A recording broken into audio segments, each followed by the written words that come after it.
சக்தி பார்த்தீங்கன்னா பயங்கரமா பிளான் எல்லாமே வந்து பண்ணி ஒரு வழியா வந்து ஜனனி தர்ஷினி 2 பேரையுமே வந்து ரொம்பவே சேஃபா வந்து கூட்டிட்டு வந்துடுறாரு மதுரைக்கு. ஸோ மதுரைக்கு வந்தோடனே பார்த்தீங்க அப்படின்னா 3 பேருக்குமே கன்ஃபியூஷன் இருக்கு. ஃபர்ஸ்ட் நம்ம எங்க போகலாம் அப்படின்னு சொல்லிட்டு. ஆனா சக்தி வந்து சொல்றாரு, இங்க பாரு ஜனனி, நம்ம உடனே வந்து இப்போ வீட்டுக்கு போக வேண்டாம், அது வந்து சரிப்பட்டு வராது. ஏன் அப்படின்னா உன் மேல ஏற்கனவே வந்து தேவையில்லாத பழியெல்லாம் வந்து போட்டு வச்சிருக்காங்க. அது மீடியால எல்லாமே வந்து ரொம்பவே வேகமா வந்து பரவிக்கிட்டு இருக்கு.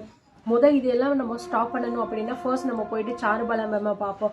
அவங்க கிட்ட போயிட்டு நம்ம நடந்த விஷயங்கள் எல்லாத்தையுமே பிளஸ் உங்ககிட்ட இருக்கிற ஆதாரம் எல்லாத்தையுமே நம்ம வந்து கொடுத்துருவோம்.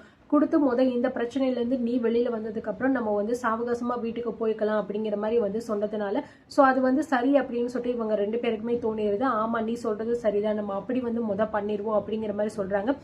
இருந்தாலும் தர்ஷினி ரொம்ப சேஃபா இருக்கா அப்படிங்கிற விஷயத்த நம்ம வந்து வீட்டில் இருக்கிறவங்க சொல்லி ஆகணும். ஏன்னா அவங்க ரொம்ப பதட்டத்தோட இருக்காங்க அப்படிங்கிற மாதிரி சொல்லிட்டு உடனே பார்த்தீங்கன்னா இங்க நம்ம சக்தி வந்து ஈஸ்வரிக்கு வந்து கால் பண்றாங்க. ஸோ கால் பண்ணிட்டு வந்து பார்த்தீங்க அப்படின்னா இந்த மாதிரி வந்து தர்ஷினி கிடைச்சிட்டா, அவ ரொம்ப சேஃபா இருக்கா, இப்போ நான் வந்து அவளை மதுரைக்கு கூட்டிட்டு வந்துட்டேன் அப்படிங்கிற மாதிரி சொன்னோடனே இது கேட்டு நம்மளோட ஈஸ்வரிக்கு ஒரு பயங்கரமான ஹாப்பினஸா இருக்கு. என்ன சொல்லிக்கிட்டு இருக்க, உண்மையாவா நீ சொல்லிக்கிட்டு இருக்க, என் பொண்ணு இப்போ எங்க இருக்கா அப்படி இப்படின்னு பயங்கரமா வந்து கேட்குறாங்க. இங்க பாருங்க நீ, இப்போ வந்து நான் வந்து தர்ஷினியை கூட்டிட்டு பாத்தீங்கன்னா இந்த மாதிரி மதுரை கோர்ட்டுக்கு தான் போய்கிட்டு இருக்கேன், நீங்க நேரடியா வந்து அங்க வந்துருங்க அப்படிங்கிற மாதிரி சொல்லும்போது, ஏன் எதுக்காக அப்படிங்கிற மாதிரி சொல்லும்போது, இந்த மாதிரி பாத்தீங்கன்னா தேவையில்லாத பிரச்சனை எல்லாம் போய்கிட்டு இருக்கு, ஆனா இதுக்கும் இவங்களுக்கும் எந்த சம்மந்தமும் கிடையாது.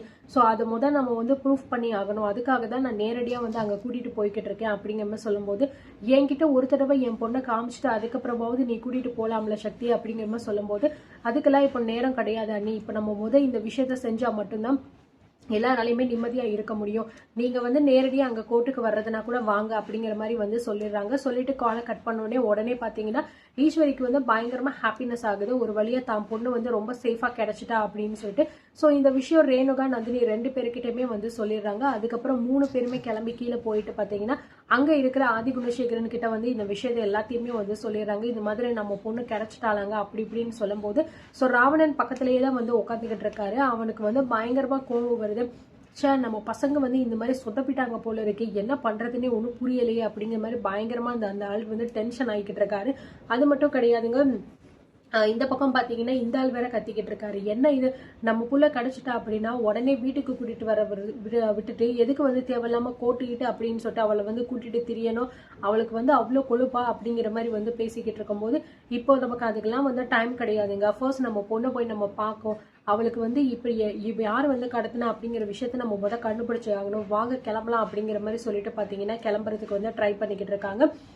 அது மட்டும் இல்லாம இந்த விஷயம் எல்லாமே வந்து பாத்தீங்கன்னா வில்லன் முன்னாடியே தான் நடந்துகிட்டு இருக்கு. ஸோ அவன் என்ன அதுக்கப்புறம் பிளான் பண்ண போறான்னு தெரியல. ஏன்னா அவனோட இன்டென்ஷன் என்னன்னு பாத்தீங்கன்னா எப்படியாவது தர்ஷினியை கண்டுபிடிச்சு தான் இந்த வீட்டுல கொண்டு வந்து விடுற மாதிரியும், அப்படி விட்டுட்டோம் அப்படின்னா நம்ம சொல்ற பேச்சை மட்டும்தான்டா இந்த வீட்டுல கேட்பாங்க, இதை தவிர்த்து வேற எதுவுமே கேட்கவே மாட்டாங்கடா அப்படிங்கிற மாதிரி ஒரு மனநிலை உருவாகிறோம் அப்படிங்கிற மாதிரி அந்த ஆள் பிளான் பண்ணியிருப்பான். பட் இப்போ வந்து பாத்தீங்கன்னா அது எல்லாமே சொதப்பலாகி போயிருச்சு. ஸோ வெளியில வந்த உடனே பாத்தீங்கன்னா அவங்கவுங்க தனித்தனி காரில் வந்து கிளம்பும் போது இந்த ராவணன் வந்து அந்த மாஸ்க் போட்ட அந்த ஆளுக்கு வந்து கால் பண்றாரு.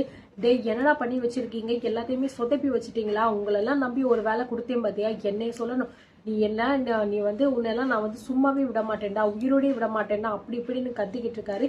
என்னாச்சு சார், எதுக்கு சார் இப்படி பண்ணிக்கிட்டு இருக்கீங்க, நம்ம பசங்க அந்த ஆளை வந்து பின்தொடர்ந்து தான் போயிருக்காங்க, நீங்க கவலைப்படாதீங்க அப்படின்னு சொல்லும்போது, கிழிச்சிங்க, அவ எப்பயோ அவங்க 2 பேரையும் கூட்டிட்டு மதுரைக்கு வந்து சேர்ந்துட்டாண்டா, நீங்க இன்னும் அங்க என்னடா பொறுக்கிட்டு இருக்கீங்க அப்படிங்கிற மாதிரி சொல்லும்போது, ஐயோ என்ன சார் சொல்லிக்கிட்டு இருக்கீங்க அப்படிங்கிற மாதிரி சொல்லும்போது, தயவு செஞ்சு இதுக்கப்புறமும் நீ வந்து என் கண்ணு முன்னாடி மட்டும் வந்துட்டு அப்படின்னா உன்னால வந்து உயிரோடயே இருக்க முடியாது அப்படிங்கிற மாதிரி சொல்லிட்டு போனையும் வந்து கட் பண்ணிடுறாரு. ஸோ இந்த பக்கம் பாத்தீங்கன்னா இவங்க 3 பேருமே வந்து போயிட்டு சாருபாலா கிட்ட போயிடுறாங்க. இவங்க 2 பேருமே பார்த்தோன்னே அவளுக்கு ரொம்ப ஹாப்பி ஆயிருது. ஒரு வழியா வந்து இவ்வளோ தூரத்தையும் இவ்வளோ கஷ்டங்களையும் தாண்டி நீ வந்து எப்படியோ தர்ஷினியை காப்பாற்றி கூட்டிகிட்டு வந்துட்டு ஜனனி, உன்னை நினைக்கும் போது எனக்கு ரொம்ப பெருமையாக இருக்கும். உன் வயிற்றுல ஒரு குழந்தை இருக்கு, அதை கூட நீ பொருட்படுத்தாமல் இவளை வந்து காப்பாற்றி கூட்டிகிட்டு வந்திருக்க, நிச்சயமாக இது ரொம்ப பெரிய விஷயம் அப்படிங்கிற மாதிரி வந்து சொல்கிறாங்க.